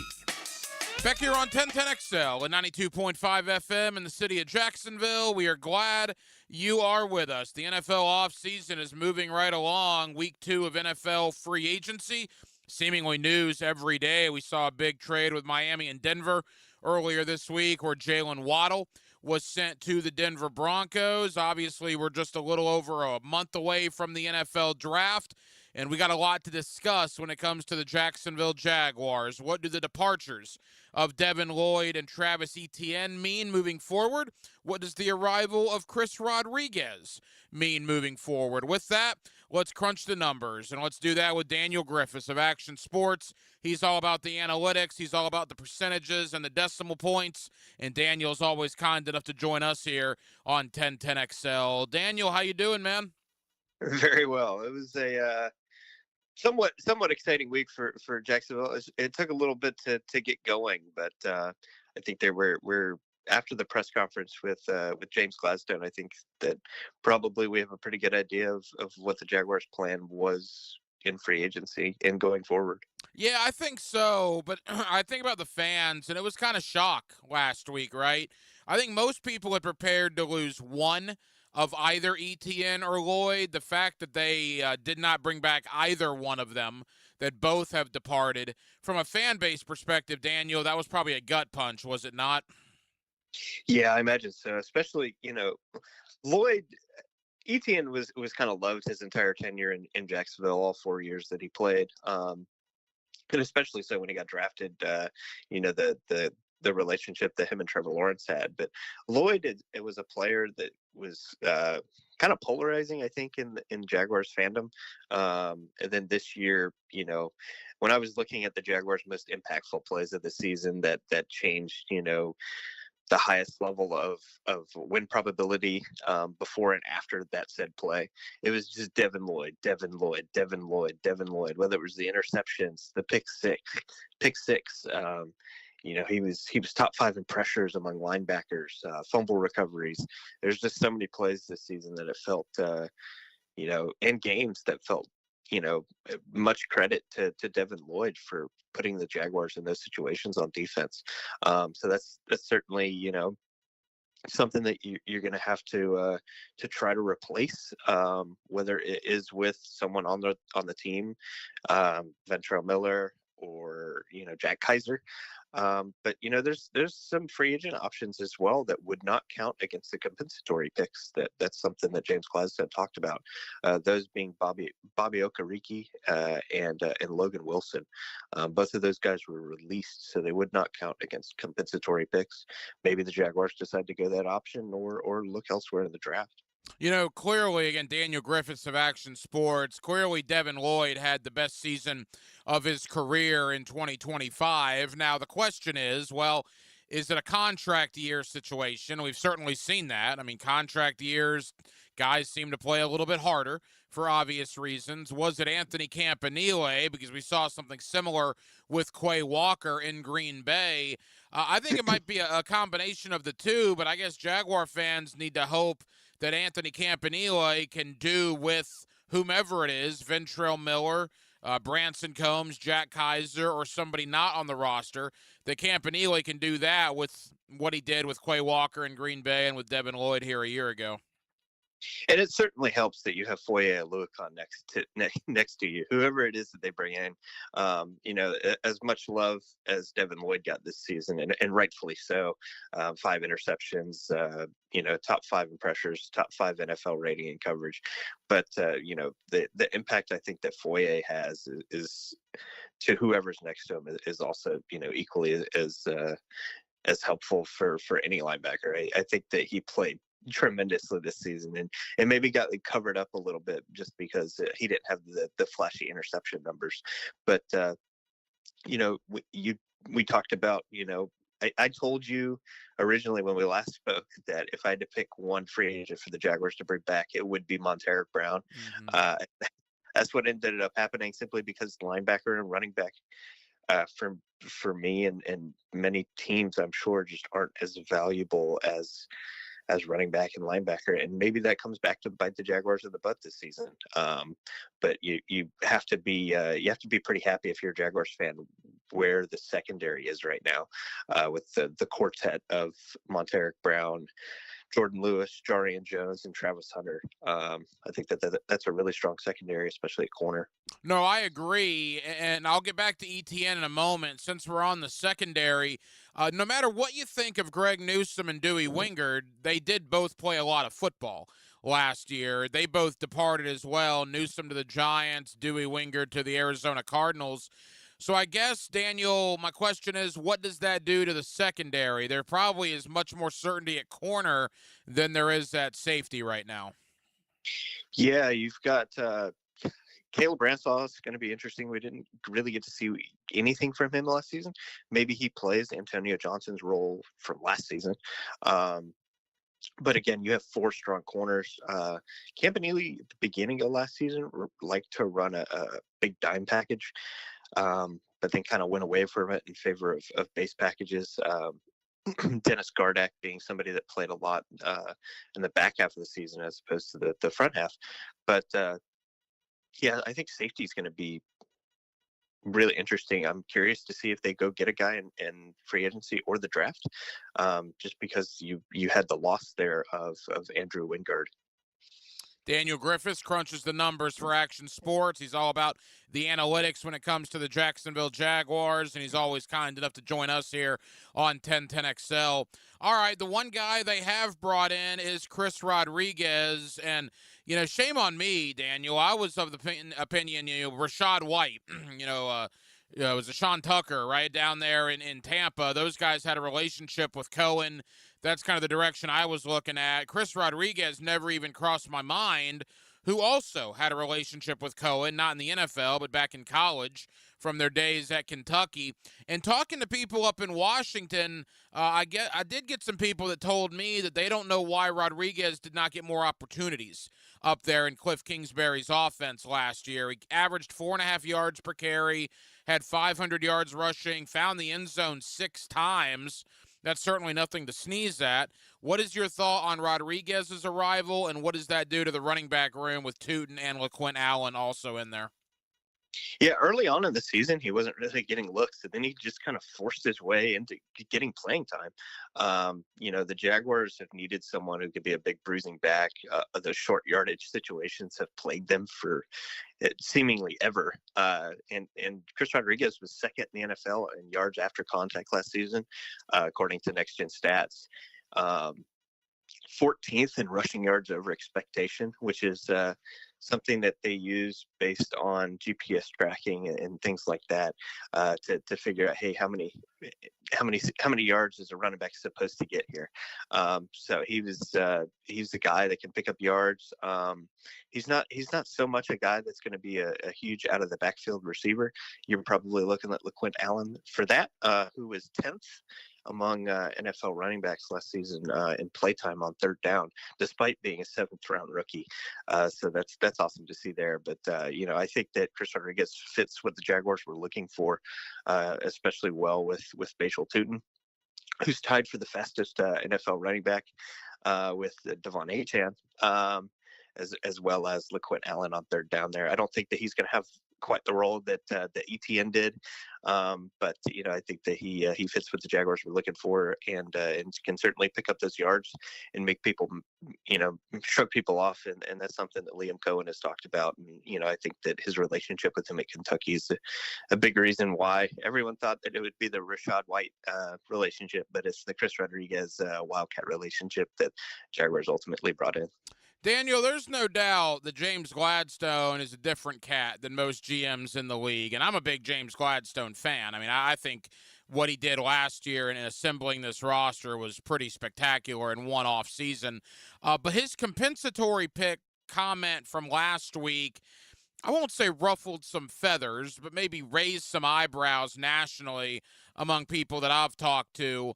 What was your thought on that, and your thought on the Jaguars' line of thinking and wanting these compensatory picks maybe more so than spending big money for some of their own free agents?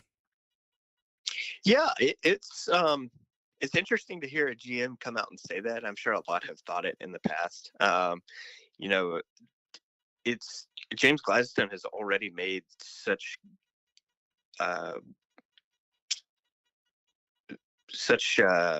high trades, whether it was for for Travis Hunter or the midseason trade for Jacoby Myers, and using these selections to really upgrade the roster. And I especially think that that's crucial simply because of how many picks the Jaguars, those day 3 picks are always tough to nail.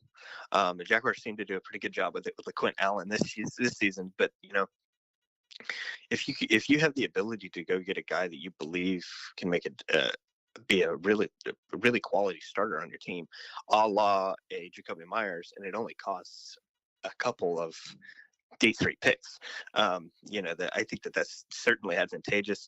That's why I brought up the couple of linebackers in Bobby Okereke and Logan Wilson, who would not count as compensatory picks. But yeah, it's really interesting. It keeps your options open, I guess, for the future. I think the Jaguars probably think they're in a pretty good position right now with where the roster's at. But yeah, I'm curious what it is that he's got planned. He may already have something in mind, whether it's in the near future or far away. But yeah, that was an interesting comment that I'd probably have to give more thought to. As to how much that I like it, but I'm certainly, as of right now, it's really hard to fault James Gladstone do much of anything. Jaguars have 21 draft picks as it stands right now over the next 2 drafts, 11 next month and already 10 in 2027. Final moments with Daniel Griffiths. He's all about the analytics. He's all about the numbers, the decimal points for action sports when it comes to the Jacksonville Jaguars.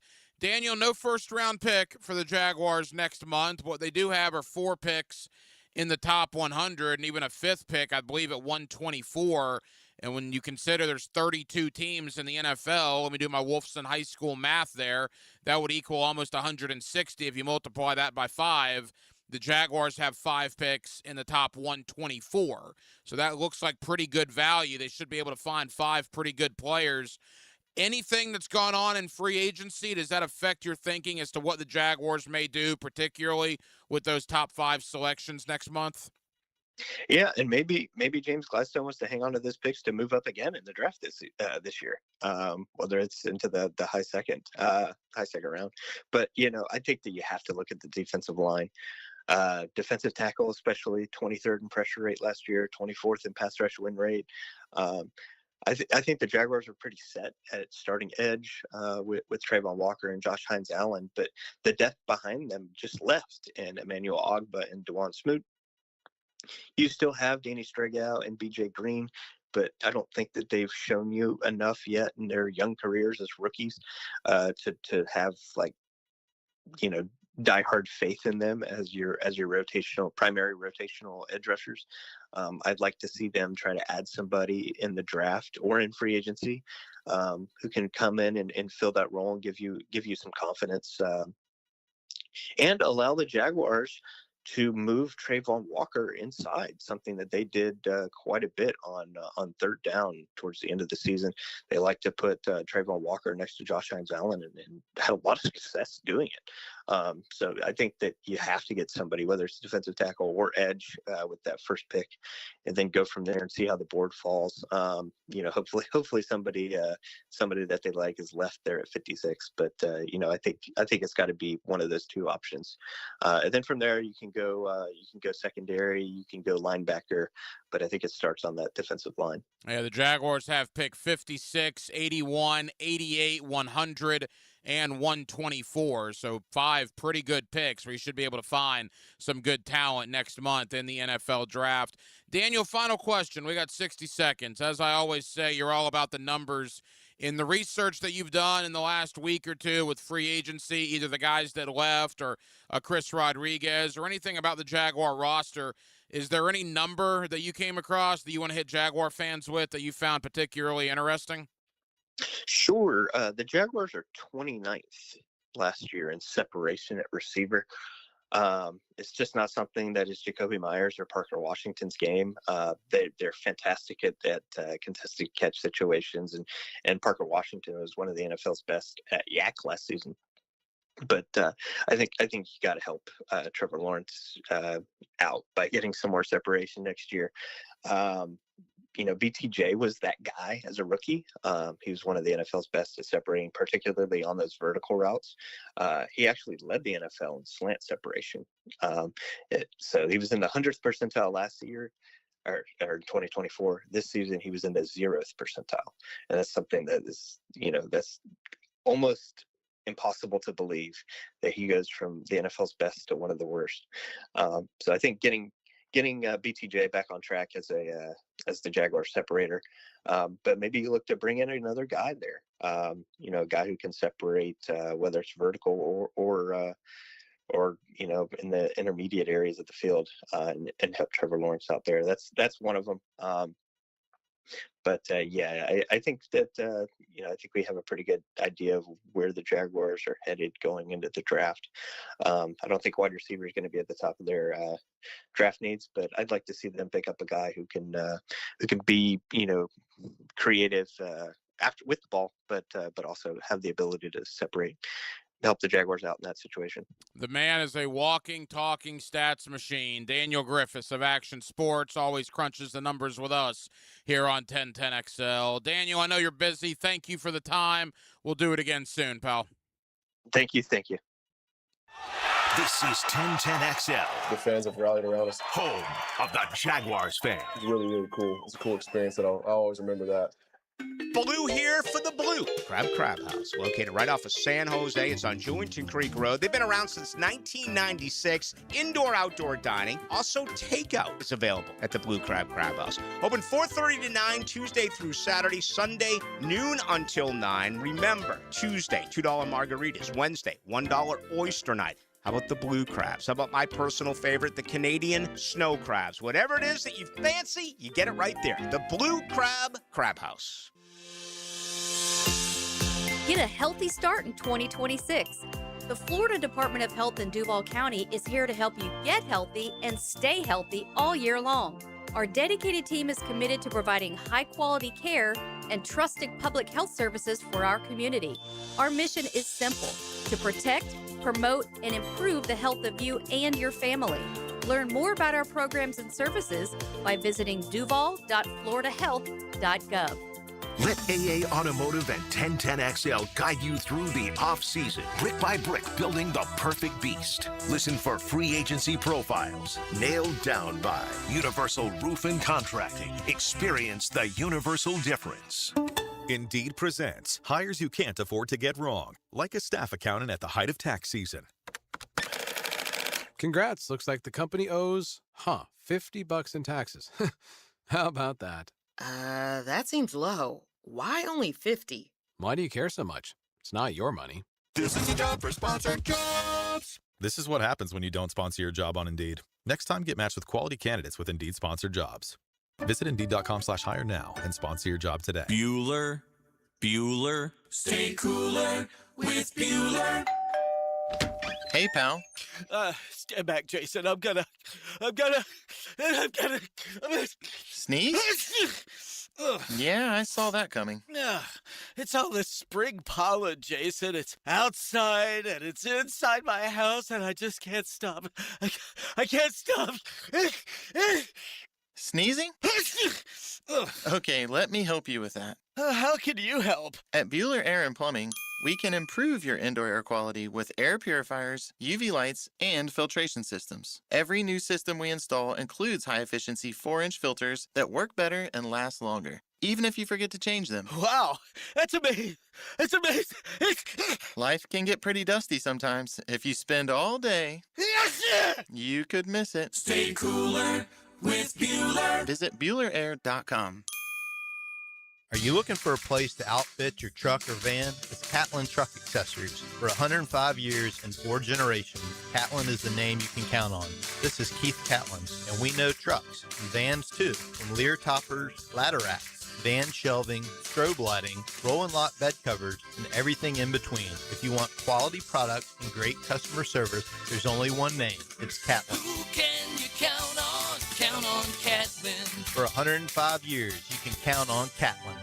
1010XL, presented by Farah and Farah, exclusive injury law firm of the Jacksonville Jaguars. When it's game time, Farah doesn't flinch.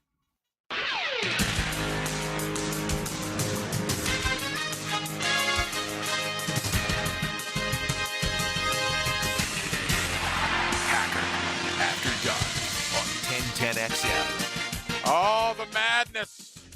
What a game in the South region. Just went final moments ago. Another big upset in the NCAA tournament.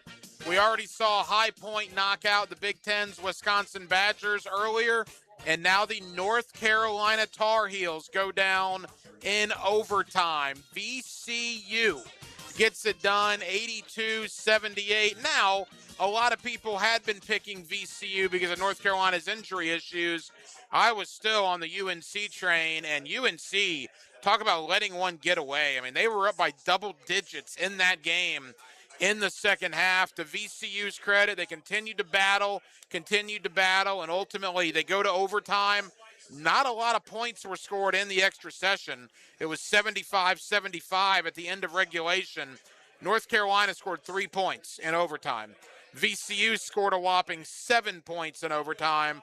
But my Wolfson High School math will tell you that 7 beats 3, so VCU gets it done 82-78. North Carolina is out, and VCU moves on. They will take on the winner of Penn and Illinois, which will tip off at about 10 o'clock Eastern later on this evening. Live from Mr. Chubby's Wings in Ponte Vedra. Again, a terrific crowd out here. Still a great crowd. It's 9:30 at night on a Thursday. This place is still rocking. Games on all over the place. Food, beverages flowing. This will be a great place all tournament long to catch up on all the action with the NCAA tournament. Again, our friends at Mr. Chubby's Wings in Ponte Vedra, and we certainly thank the great folks out here at Mr. Chubby's Wings for having us out on Hacker After Dark. So here's how it looks. Here are the games that have already gone final tonight. We mentioned VCU over North Carolina. Michigan is putting the finishing touches on Howard. The Wolverines will advance. Look at BYU. BYU is making a comeback. It's been all Texas, yet Texas only up 6 right now on BYU with 3:50 to go in the second half. And Texas A&M looks like they're going to beat St. Mary's. That would be a 10-7 in the South region as Texas A&M leads St. Mary's 61-46 with 5 minutes to go. Of course, earlier today it was TCU over Ohio State. How about Nebraska getting their first win in program history in the NCAA tournament? That is wild that the Nebraska Cornhuskers had never won an NCAA tournament game until today. They beat Troy. They will play Vanderbilt on Saturday as Vanderbilt took care of McNeese 78-68. Louisville, they were a trendy upset pick. A lot of people were picking USF. Louisville got it done 83-79. High Point with the upset of the tournament so far. That is one of those 12-over-5s in the West region. High Point 83, Wisconsin 82. You had Arkansas over Hawaii, Michigan State over North Dakota State, and Duke avoided what would have been one of the biggest upsets in the history of the NCAA tournament. They were trailing Siena by 11 at the half. They do come back and win, so the 1-seed Duke advances 71-65. As I mentioned, there are still 4 games to go that have not even tipped off yet. Illinois and Penn is going to tip off. You got St. Louis and Georgia, Mike White and the Bulldogs yet to go. That's scheduled for 9:55. That's going to get pushed back a little bit. You got Kennesaw State and Gonzaga, and you have Idaho and Houston. All games still to go tonight on the Thursday, the opening round of the NCAA tournament. 16 more games tomorrow, including the Florida Gators, who will start their quest to repeat as national champions as they take on the Prairie View A&M basketball program. Prairie View A&M got their first NCAA tournament win last night in Dayton as they beat Lehigh. Their reward for that is the Florida Gators. That is a 9:25 tip tomorrow. Of course, you'll hear that game on 10:10 a.m. And a reminder tomorrow morning, myself and Patrick Young, the 2014 SEC Defensive Player of the Year. Patrick was the starting center for Florida on their 2014 Final Four team. Patrick and myself will have the Gator Bites podcast for you right about 10:15 tomorrow morning on all the 1010XL social media platforms, Twitter, YouTube, Facebook. So we do hope you join us as we do a deep dive on Florida's path in the NCAA tournament tomorrow morning with the Gator Bites podcast. Live from Mr. Chubbys in Ponte Vedra, Hacker After Dark till 10 o'clock. Let's talk a little NCAA tournament. Let's also talk a little spring football. It's going on in Gainesville. It's going on in Tallahassee as well. My buddy Brent Beard, you see him locally on First Coast News. You also get him weekly right here on Hacker After Dark. As we roll on till 10 o'clock, live from Mr. Chubby's Wings in Ponte Vedra, it's 1010XL. It's 92.5 FM, and it is Hacker After Dark. We love winning, and 1010XL wants you to win our contests. We also like to share the winning. That's why we ask you to wait 30 days to win again so others get a chance to have the winning feeling. Find complete contest details at 1010XL.com. I'm here with Danny Van Sickle, director of the Electrical Training Alliance. Danny, tell me about your program. Hey, Rick. We're a 4-year electrical apprenticeship. Our students start out making over $40,000 a year, and right now make over $90,000 a year, including benefits. There is no tuition or student debt. You just have to apply and get accepted. Did you say no tuition and no student debt? You heard that right, Rick. Once you're accepted to the program, your only cost for the books and the course fees. About $800 a year. That sounds like an amazing opportunity. How can I learn more? Just go to etajax.org, and you can apply there. Apply by May 14th. Checkmate. I'm Brendan Cecilia, founder of Checkmate Coatings. And I'm Chester, Checkmate's mascot and brand ambassador. Why do you even talk in these ads? People see me on the trucks, Brendan, so they expect to hear from me as well. But I have over a decade's experience personally installing high-quality polymer floors right here in Jacksonville. Well, I'm a professional mascot, riding around on the side of your trucks, smiling at passers-by. Then could you at least tell people about our 2-stage polymer application process? Give your garage the finishing touch with a gorgeous floor that's guaranteed to last? A bit busy posing for selfies, I'm afraid. Years of experience? Check. Adorable mascot? Check. The team you need to make your garage gorgeous? Checkmate! Transforming your floors, making them great. Checkmate. Visit checkmatecoatings.com. That's checkmatecoatings.com. The best value for golf in Jacksonville remains Cimarron, totally reestablished with new tee boxes, improved fairways and greens, also a brand new restaurant with indoor and outdoor settings, and live music. Join the Wild One loyalty program online at Cimarron Golf. When's the last time you played Cimarron? Cimarron Golf Club on 210, the Wild One. 1010XL, presented by Farah and Farah, exclusive injury law firm of the Jacksonville Jaguars. Focused, fueled, fearless, Farah. Now, the Monahan's golden moment. Monahan Jewelers in Atlantic Beach, your local family jewelers. Back here on 1010XL at 92.5 FM in the city of Jacksonville. We are glad you are with us. The NCAA tournament begins on Thursday. Let's talk about the NCAA tournament. Let's also look big picture at a lot of college storylines coming out this week with my buddy Brent Beard. You see him locally on First Coast News, and you also get him weekly right here on Hacker After Dark. Mr. Beard, happy March Madness to you, my friend. If you're a sports fan and a college fan, it really is next to college football season itself. It's the second best time of the year with the March Madness and also spring football going on at the same time. Now, I'll throw this caveat in here real quick. We've got 4 games as far as teams battling to get into the tournament. Well, actually 8 teams with 4 getting there. But, and you called attention to some of them. The thing that we will deal with later will be, there'll be an additional, 2 more, 4 more, 8 more that are added to this first 4. And and we're just enjoying the tournament now and picking teams and all that. But that's something that's coming. Frankly, I think the powers to be want it.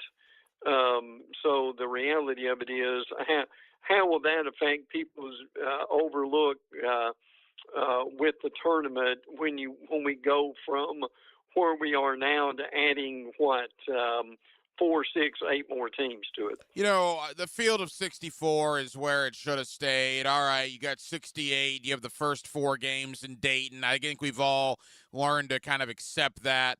Adding any more, to me, I don't know, seems to be a little overkill, but I agree, you know, dollars make sense, and obviously money is the ruler of all, and if they can make more money, they'll add more teams to this thing in the near future.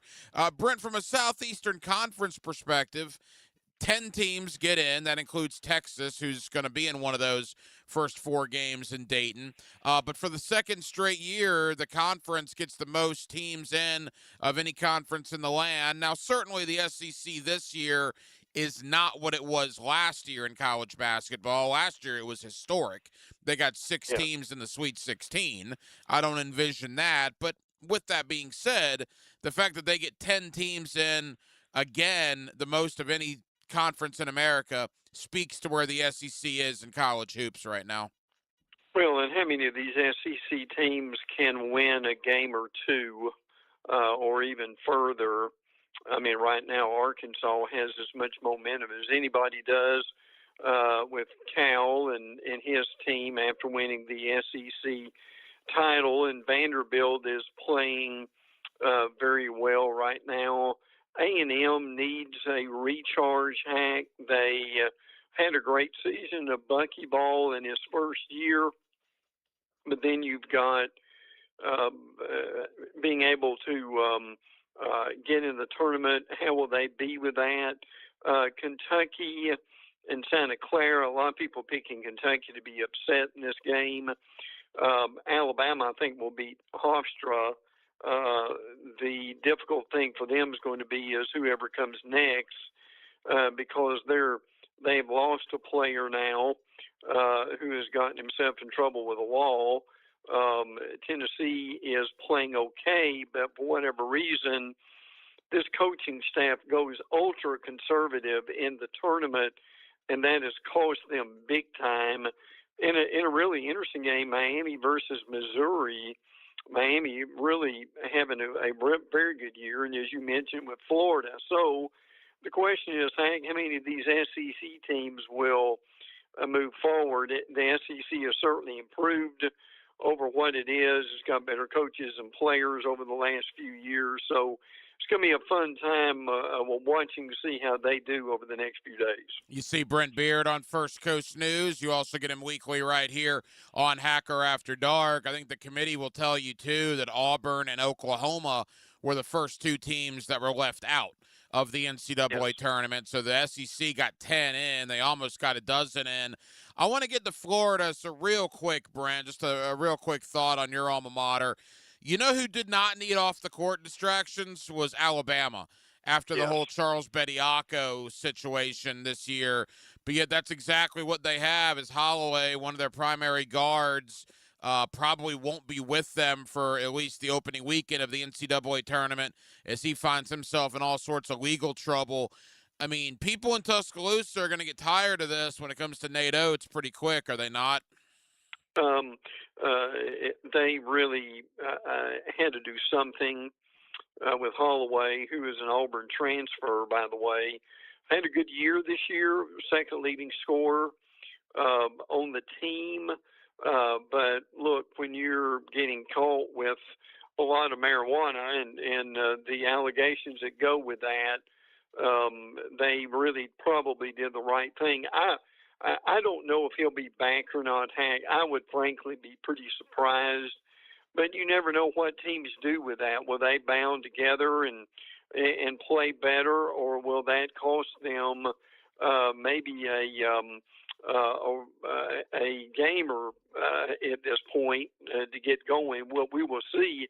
A couple of Nate Oates' former assistants, Brian Hodgson at USF, and also Antoine Pedway, Kennesaw State, are in the tournament. Hodgson actually is going from USF.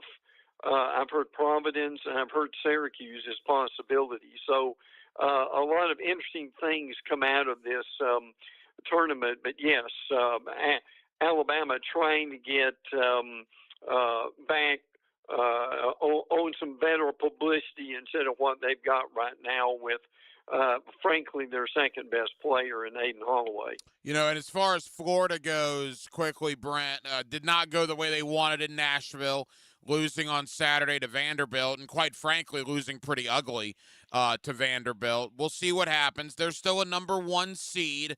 I think they're going to be fine to get out of Tampa. I think they could run into some turbulence when they get to Houston for the Sweet 16 or certainly the Elite 8.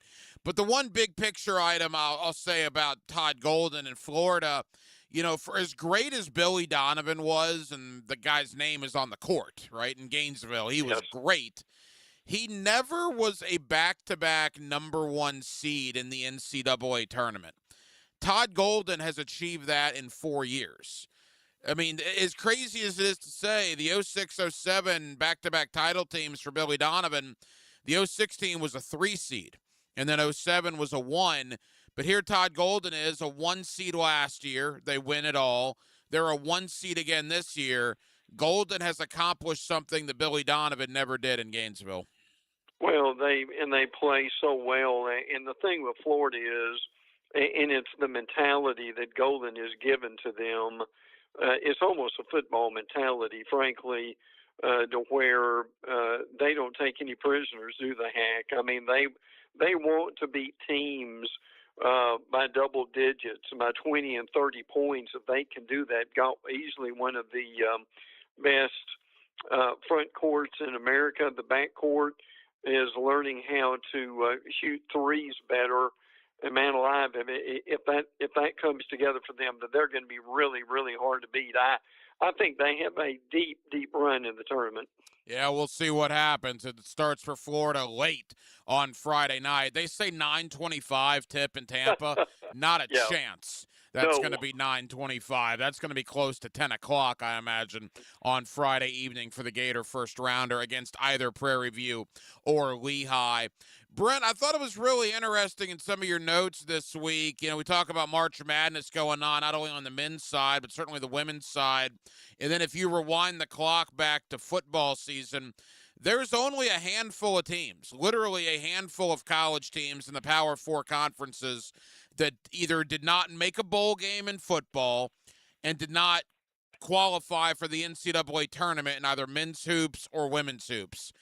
And amazingly, 2 of those handful was Auburn and Florida State. Boy, what does it say about both athletic programs at Auburn and FSU when you don't go to a bowl game and you don't go to March Madness? Yeah, that's a really good point. I mean, Auburn's best sports team right now would be their baseball team because their basketball team and football team really had a lot of struggles. Now, obviously, Auburn has some excitement with football now that spring practice has started, but yet it's way early. They haven't won anything. I think Florida State is probably heading better down the road in basketball than what they're doing right now. Football really remains a mystery, and again, I think what does not help Florida State is they're not having a spring game, or at least in front of a crowd, which I think is a mistake. But frankly, the team is not to make a bowl game, NCAA tournament or women's tournament. Auburn, Boston College, Florida State, Rutgers, and Stanford. That's not real good for the ACC either, is it, Hack? So a lot of work to be done in those schools. Final moments with Brent Beard. You see him locally on First Coast News. You also get him weekly right here on Hacker After Dark. Brent, I thought it was interesting as well talking about FanDuel and the over-under win totals for the Southeastern Conference when it comes to football. FanDuel released their 2026 over-unders late last week. And the SEC is the only conference in America, only Power 4 conference in America, that does not have an over-under of 10 or more for any of the teams in their conference. I think Georgia was the highest, and maybe Texas joined them at 9.5 was the over-under. But what does that speak to, that FanDuel did not put an over-under of 10 or more on any SEC team? Is that strictly because of the brand-new 9-game conference schedule, and they're going to see how that works out? I think that's exactly where it is.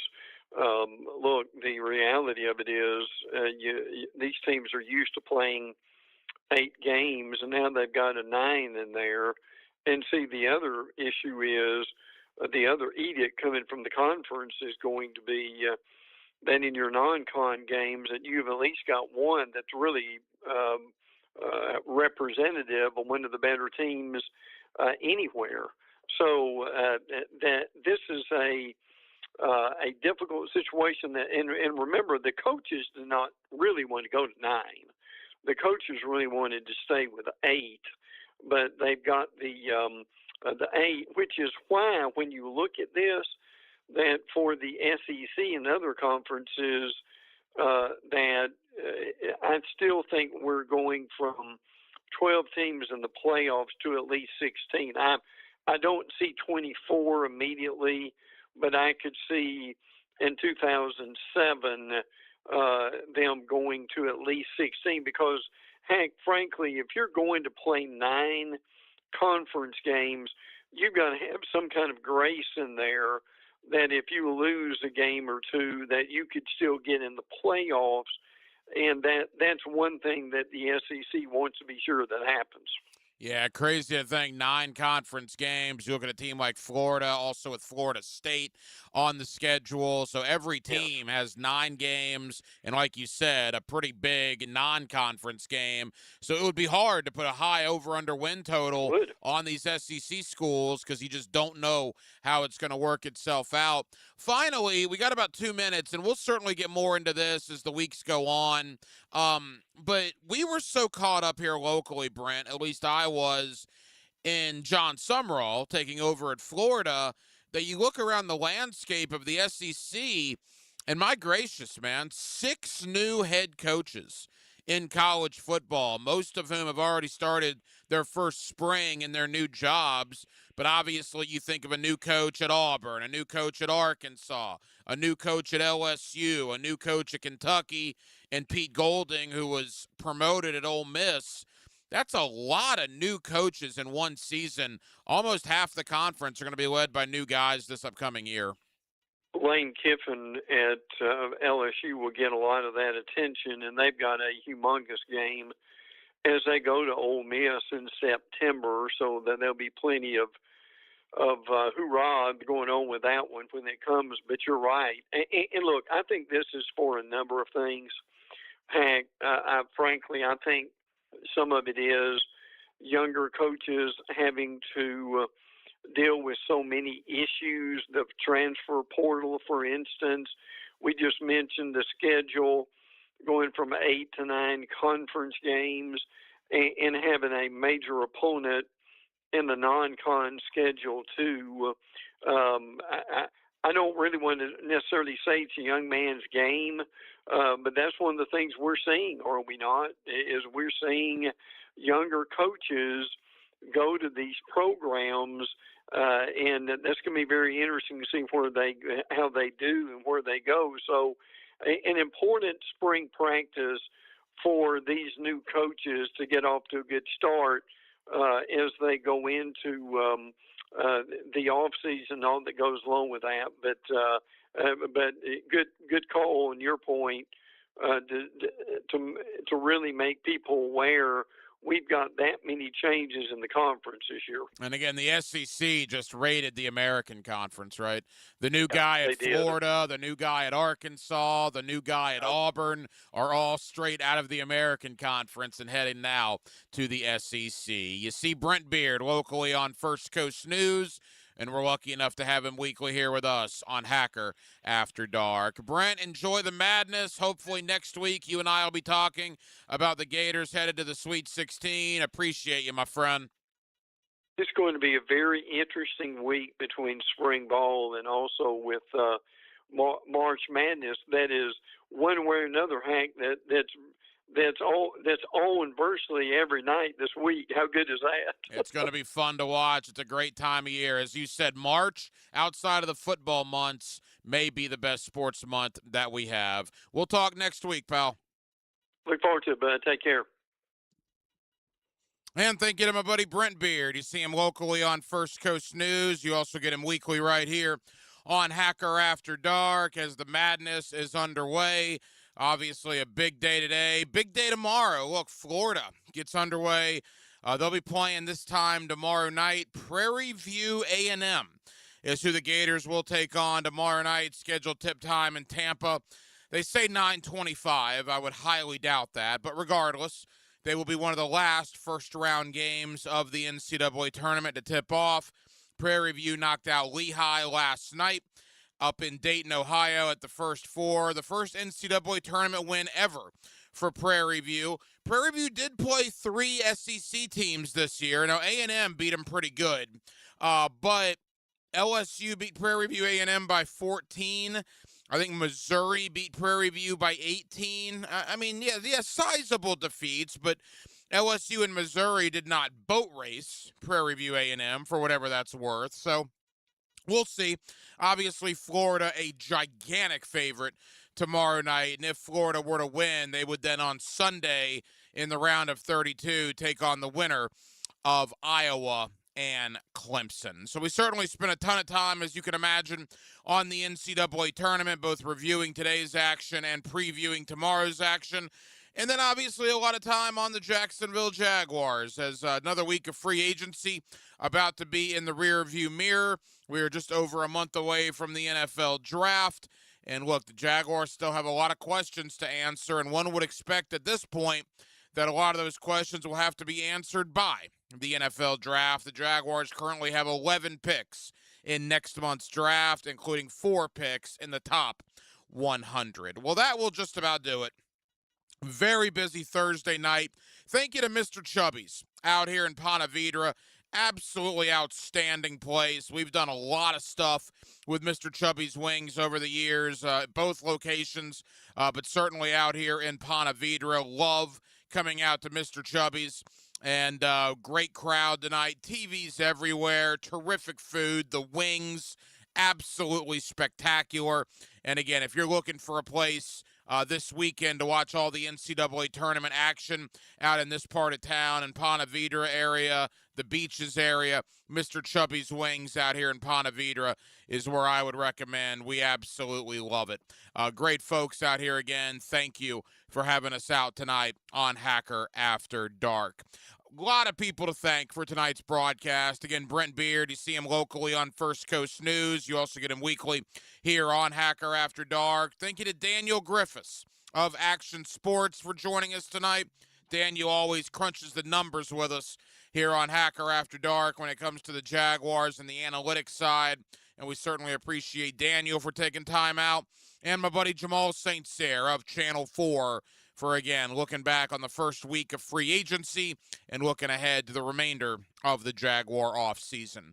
Now, we will be back tomorrow night, again, on location over on my side of town, over in the Mandarin Bartram area off of Old St. Augustine Road. Top Dog Tavern is where you'll find myself and Rick Ballou from 6 o'clock to 10 o'clock tomorrow night. Again, Top Dog Tavern off of Old St. Augustine, and we hope you join us out there for Friday night action for the NCAA tournament. Aaron Williams was your producer tonight. Aaron, great job as always. I'm the hacker Ryan Green. And again, Jacksonville, thank you for spending part of your Thursday evening with us right here on Hacker After Dark, on 1010XL, and on 92.5 FM. So for all of us here on HAD, have a terrific remainder of your Thursday evening. Again, thank you to Mr. Chubbys out here in Ponte Vedra, and we will talk to you tomorrow night on a Friday beginning at 8 o'clock. Until then,